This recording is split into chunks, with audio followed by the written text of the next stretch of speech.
Hi everyone, welcome back to balloon making. We are going to make a sword this time. Now my sword I think is fun. It's like a pirate sword, and so I hope you enjoy it as well. This is a very quick and simple sword. There's all different types of swords you can make, but this is the one we are going to learn today. All right, so all you need is one balloon, and we are going to get started by blowing it up pretty much all the way. Because there's so few twists, you can blow it up most of the way, and you don't need to leave a lot at the end. Mine I don't think really has much at the end there, and it'll be fine, okay? So all you're gonna do for this type of sword is you're gonna take it at the end. Remember, my list is dog, cat, butterfly, flower, sword, snake, monkey, giraffe, ladybug, turtle, elephant, bunny, bicycle, horse, fish, bird, pig, alligator, zebras, cheetahs, lions, tigers, and bears. Oh my. And the sword is pretty early on because it is one of the more popular ones. And I always just tell people to make sure they go through their training and everything like that. All right, super sharp edges, as you can guess. Okay, so for the sword, we're gonna take it and we're gonna put it in a circle.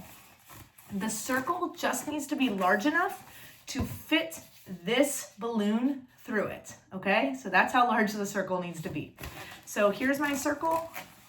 I am turning it. I'm just holding it with my thumb, all right? And then I'm gonna twist it. And then I take the little piece that I had blown up, that I'd used to blow it up, and I'm gonna lock it by pulling it through and tying it to the other side, okay? So the idea is that when you let go, it does not let go with it, okay? It should stay. That lock helps. Now I'm gonna hold it with my hand, and I'm going to twist the width of my hand right there, and that's the handle, okay? Then I'm gonna do a little bit twist, like a little bubble. Notice how small that is.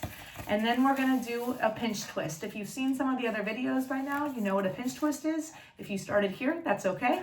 You're gonna take it and put the ball on the top, the little pinch twist. You're gonna take it with 2 fingers and your thumb, and you're gonna literally pull up, twist, and you're going to turn it around a little bit so that it is stuck like that. And that changes the angle of the sword. If you see, now it's going a different direction instead of straight. And then all you do to finish it off is you're gonna take the large sharp edge here, and then you're gonna push it through here. That's it. You're gonna pull it through carefully, and now you have a balloon sword. All right, so there you go. Congratulations, you did it. If you need to go back, that's totally fine. But enjoy the sword fight. I hope it's safe and secure for all of you. Handle with care, all right? And remember, that's amazing.